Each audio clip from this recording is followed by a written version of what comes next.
धूमधाम से करेंगे, तुम्हारा दूल्हा तो हाथी पर बैठ कर आएगा, तो मेरा दूल्हा कौन है? तो माँ को लगा आप क्या जवाब दे, आएगा तब दिखाऊंगी तेरे को, बहुत सुंदर सा दूल्हा आएगा तेरे का। नहीं मम्मी मुझे भी बताओ मेरा दूल्हा कौन है। तो मम्मी ने पीछा छुड़ाने की गरज से कहा कि सुबह सुबह तू दादाजी के साथ वो मंदिर में जाती है ना, ठाकुर जी के मंदिर में जाती है, भगवान कृष्ण के मंदिर में जाती है, कहा तेरे दूल्हे वो है। मीरा भाई सीरियस ले गए, मैंने भगवान कृष्ण को हरा दिया तो मैं कहूंगा कि मैंने मेरी पत्नी से प्रेम के मामले में किसको हराया? भगवान कृष्ण को। और यदि नहीं हरा पाया तो भगवान से कौन जीत पाता है? मीरा भाई उनको रिप्लाई देते हैं कि जहां तक गुरु बनाने की बात है, गुरु उस व्यक्ति को बनाया जाना चाहिए जो ज्ञानी हो, और ज्ञानी व्यक्ति की जाति देखी नहीं जाती। रैदास जी की जाति भले कुछ ही रही होगी, वो ज्ञानी व्यक्ति है, भगवान ने सबको बराबर बनाया है, सबका खून लाल किया है। यदि रैदास जी में ज्ञान है, मैं उनका ज्ञान सुनने या उनका सत्संग सुनने चाहती हूँ, इसमें कोई बुराई। अगला लिखो मीरा भाई।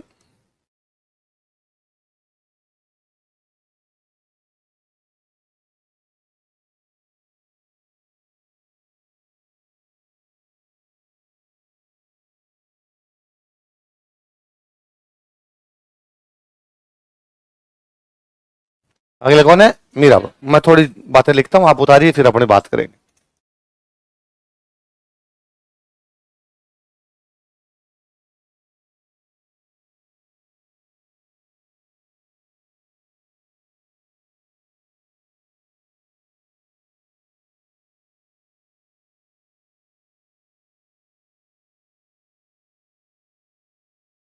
सुनना, देखो एक बात है ना, मैंने पिता का नाम लिखा रतन सिंह, इनके नीचे आप 2 लाइनें खाली छोड़ देना, अपने बाद में कुछ बातें लिखेंगे। तो जहां जहां मैं ऐसी लाइनें खींचू, इसका मतलब इतनी लाइनें खाली छोड़नी है।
जन्म कहां पर हुआ बताओ? कुड़की, ब्यावर। कुड़की कौन से जिले में? ब्यावर।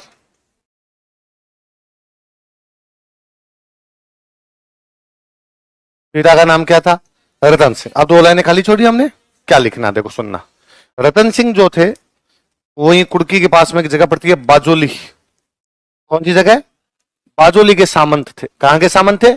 लिखो, बाजोली के सामंत थे। He was federal lord of Bajoli. Ratan Singh में लिखना, बाजोली के सामंत थे। He was federal lord of बाजोली।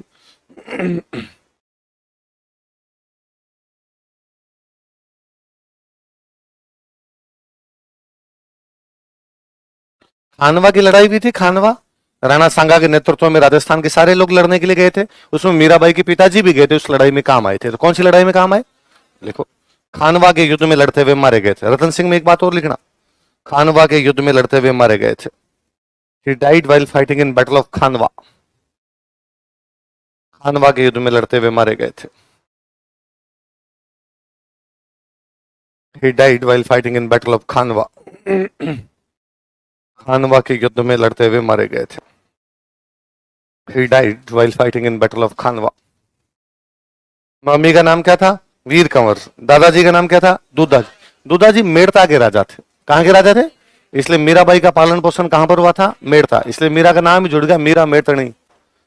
Meera Merta की थी तो मीरा मेड़तणी। लिखो, दूधाजी में लाइन छोड़ रखी है आपने, लिखना, यह मेड़ता के राजा थे। He was king of Merta. यह मेड़ता के राजा थे। He was king of Merta.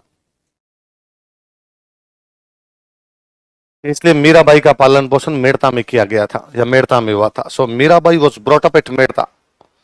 अतः मीराबाई का पालन पोषण मेड़ता में हुआ था। तो Mirabai was brought up at Merta.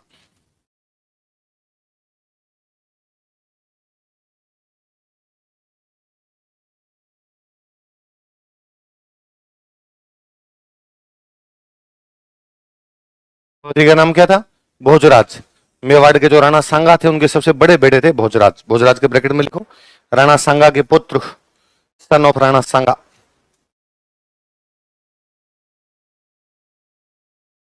Sun of Rana Sanga. गुरु जी का नाम क्या था? रैदास जी। रैदास जी चित्तौड़ पधारे थे। रैदास जी की चित्तौड़ में छतरी बनी हुई है, लिखो ब्रैकेट में छतरी चित्तौड़। रैदास जी की छतरी राजस्थान में कहां पर है? तो कहां पर है? चित्तौड़। छतरी चित्तौड़ लिख लिया? दोबारा बता दो। जन्म कहां पर हुआ? पिताजी का नाम क्या था? कहां के सामंत थे और कौन से युद्ध में काम आए? मम्मी का नाम क्या था? दादाजी का नाम क्या था? कहां के राजा थे? इसलिए मीरा का पालन पोषण। पति का नाम क्या था? किसके बेटे थे? गुरुजी कौन थे? उनकी छतरी कहां पर है? दूधा जी जो कि मेड़ता के राजा, जो कि मीराबाई के दादाजी थे, भगवान कृष्ण के बहुत बड़े भक्त थे। घर में जैसा माहौल होगा बच्चों पर वैसा प्रभाव पड़ेगा। तो मीरा भी बचपन से भगवान कृष्ण के मंदिर में जाया करती। एक दिन मीरा अपनी मम्मी के साथ खड़े थे अपने घर पे, गढ़ पे, मेड़ता का जो गढ़ था वहां पे। बाहर से एक बारात निकल रही थी। बच्ची ने स्वाभाविक उत्सुकता वश, जिज्ञासा जो बच्चों की होती है, वैसे क्वेश्चन पूछे कि मम्मी आज ये अपनी गली में भीड़ क्यों है इतनी ज्यादा? माँ ने कहा बेटा आज बारात जा रही है। ये बारात क्या होती है? किसी का विवाह होता है तब बारात आती है। तो ये जो घोड़ी पर बैठा हुआ सज धज के ये कोने की दुल्हा है, इसने इतने नए कपड़े क्यों पहन लिए? इसी की बारात है, इसका विवाह होगा। किसके साथ होगा? तो नगर सेठ की बेटी की शादी थी मेड़ता के। तो कहा वो जो सेठ जी है उनकी जो बेटी है, वो जो दीदी आती है उनकी शादी है। तो बच्ची ने यूं सवाल में पूछा कि मेरा विवाह कब होगा? माँ ने कहा अरे तुम्हारा तो बहुत धूमधाम से करेंगे, तुम्हारा दूल्हा तो हाथी पर बैठ कर आएगा, तो मेरा दूल्हा कौन है? तो माँ को लगा अब क्या जवाब दे। तो आएगा तब दिखाऊंगी तेरे को, बहुत सुंदर सा दूल्हा आएगा तेरे का। नहीं मम्मी मुझे अभी बताओ मेरा दूल्हा कौन है। तो मम्मी ने पीछा छुड़ाने की गरज से कहा कि सुबह सुबह तू दादाजी के साथ वो मंदिर में जाती है ना, ठाकुर जी के मंदिर में जाती है, भगवान कृष्ण के मंदिर में जाती है। हाँ तेरे दूल्हे वो है। मीरा भाई सीरियस ले गए इसको। तो मीरा भाई भगवान कृष्ण की पूजा करती थी, सगुण पूजा। कैसी? उनको क्या मानकर? अपना पति मानकर। मारो तो गिरधर गोपाल दूसरो ना। लिखो, मीरा भगवान कृष्ण को अपना पति मानकर उनकी सगुण पूजा करती थी। Meera considered lord Krishna as her husband and worshipped in saguna form. Meera भगवान कृष्ण को अपना पति मानकर उनकी सगुण पूजा करती थी। Meera considered lord Krishna as her husband and worshipped in saguna form. Meera भगवान कृष्ण को अपना पति मानकर उनकी सगुण पूजा करती थी।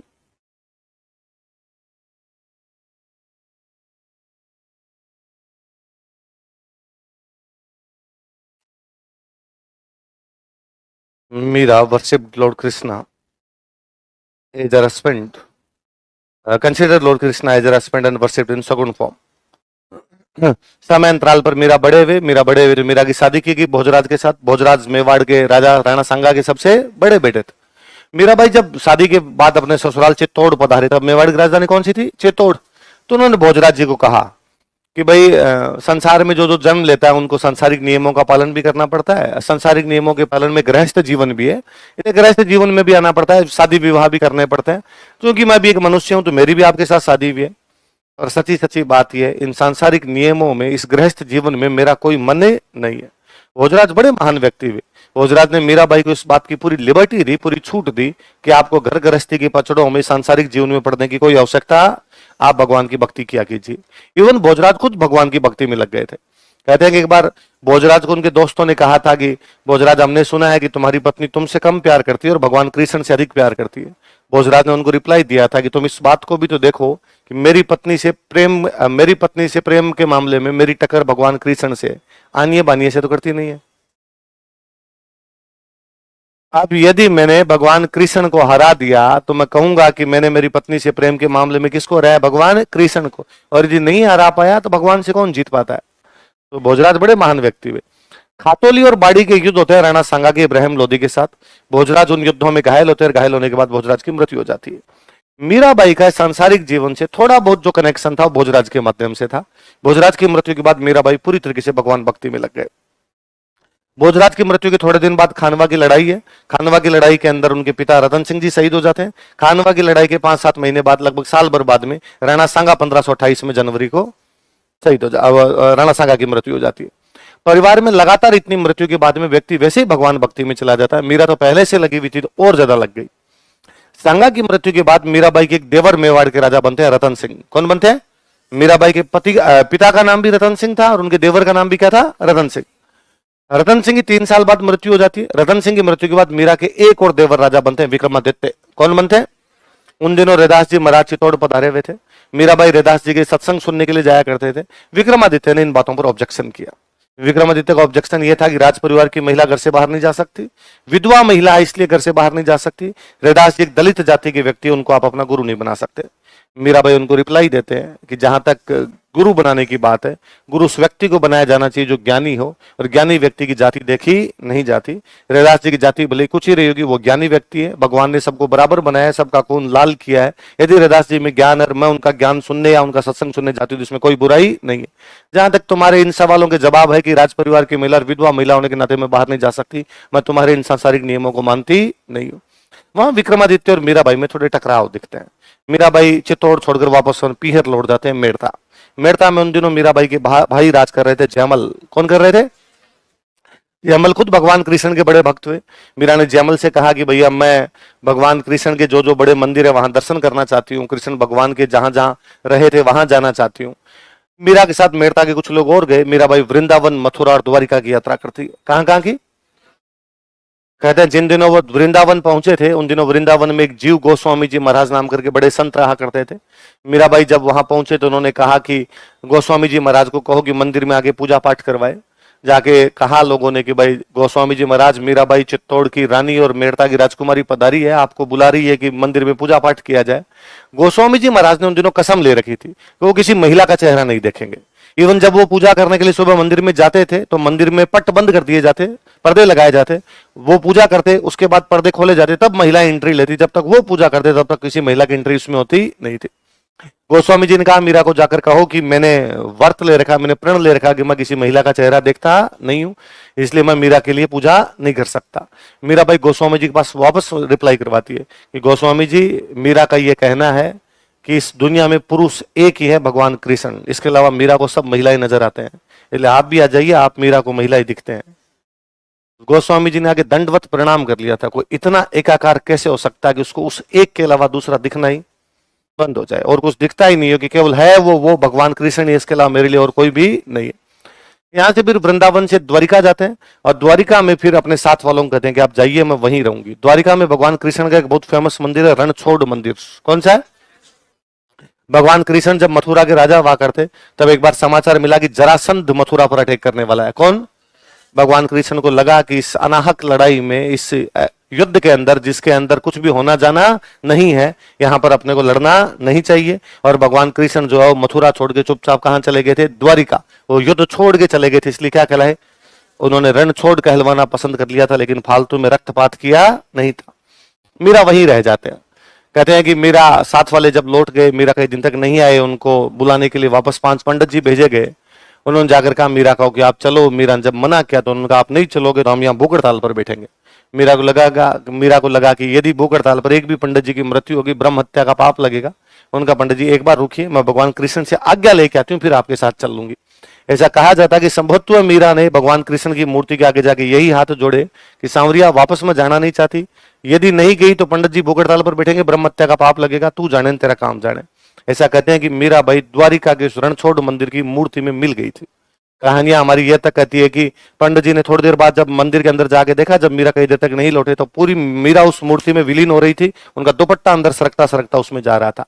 तो हम कहते हैं या तो भगवान कृष्ण से इतना प्यार राधा जी ने किया था, या इतना ही प्यार कौन कर गई थी? मीरा। इसलिए मीरा जी कहते हैं राजस्थान की, देखो द्वारिका के रणछोड़ मंदिर में, in Ranchhod temple of Dwarika,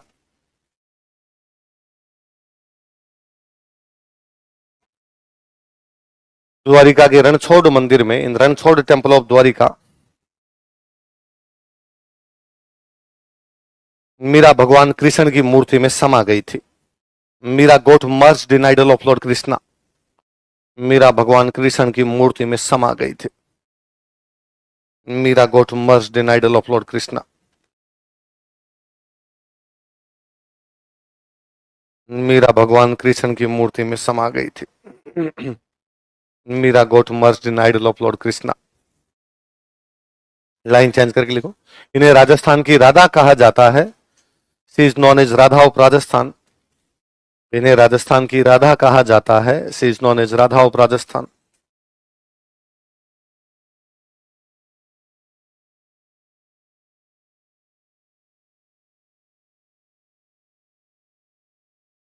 महात्मा गांधी कहते हैं कि अन्याय के विरोध करने के दो तरीके हो सकते हैं, एक हिंसक और एक अहिंसक। कौन कौन से?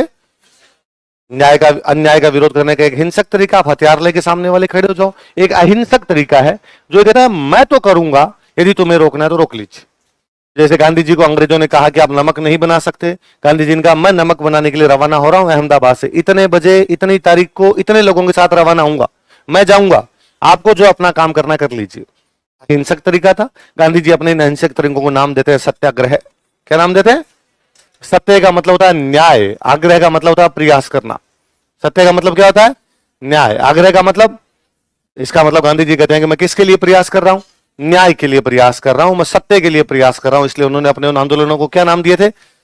मीरा ठीक यही तरीका अपनाती है। जब विक्रमादित्य उनको मना करते हैं तो एक तरीका यह हो सकता था कि मीरा तलवार लेके खड़े हो जाते कि लो आओ देखे कौन रोकने वाला मेरे को है, पर नहीं, मीरा ने कहा मैं जाऊंगी, आपको जो अपने तरीके अपनाने अपनाइए। हम पढ़ते हैं उन्होंने कई तरीके अपनाए मीरा को रोकने के लिए, लेकिन मीरा माने नहीं। तो गांधी जी कहते हैं कि मीराबाई सत्याग्रही महिला थी। कैसी महिला थी? जिन्होंने किसका पालन किया? सत्याग्रह का। किसके खिलाफ? अन्याय, जिस भी प्रकार का अन्याय। लिखो, गांधी जी के अनुसार, अकॉर्डिंग टू गांधी जी, गांधी जी के अनुसार, अकॉर्डिंग टू गांधी जी, मीरा एक सत्याग्रही महिला थी। मीरा वो जो सत्याग्रही वुमन, मीरा एक सत्याग्रही महिला थी। मीरा वो जो सत्याग्रही वुमन,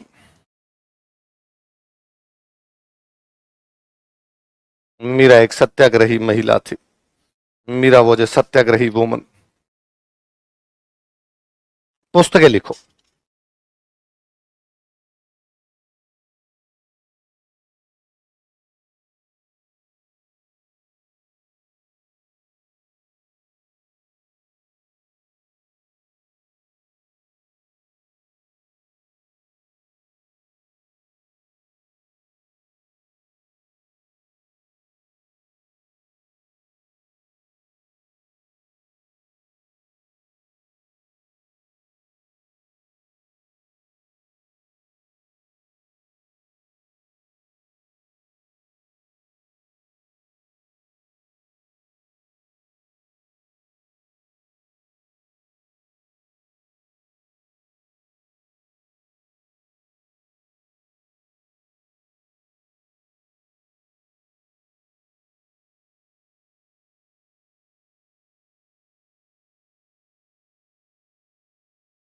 कौन कौन सी किताबें बताओ देखें?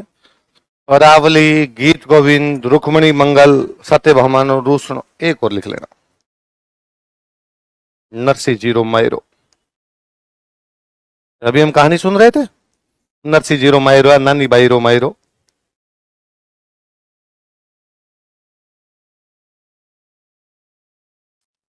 ये बुक एक व्यक्ति के साथ में मिलकर लिखी थी, उनका नाम था रत्ना खाती।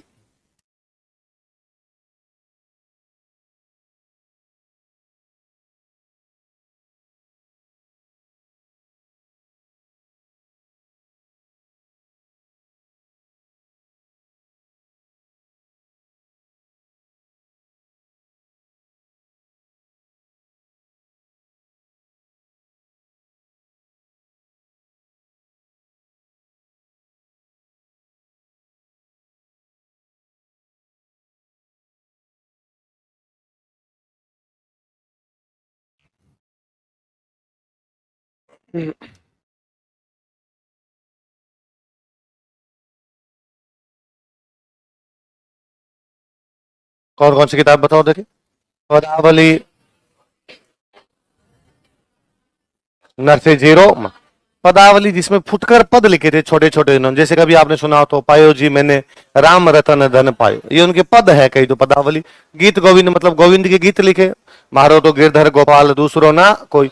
भगवान कृष्ण की जो पटरानी थे उनका नाम था रुक्मणी जी, तो रुक्मणी जी पे कौन सी लिख दी, रुक्मणी मंगल। भगवान कृष्ण की एक और रानी थे सत्यभामा, जो भगवान कृष्ण से नाराज हो गए थे, नाराज होने को राजस्थानी में कहते हैं रूसणो, इसलिए बुक का नाम क्या है, सत्यभामानु रूसणो। नरसिंह जी भगवान कृष्ण के बड़े भक्त हुए, जिनका मायरा भरने के लिए भगवान कृष्ण खुद आ गए थे, इसलिए नाम क्या हो गया, नरसिंह जीरो मायरो। किसके सहयोग से, ठीक है, अगले लिखो।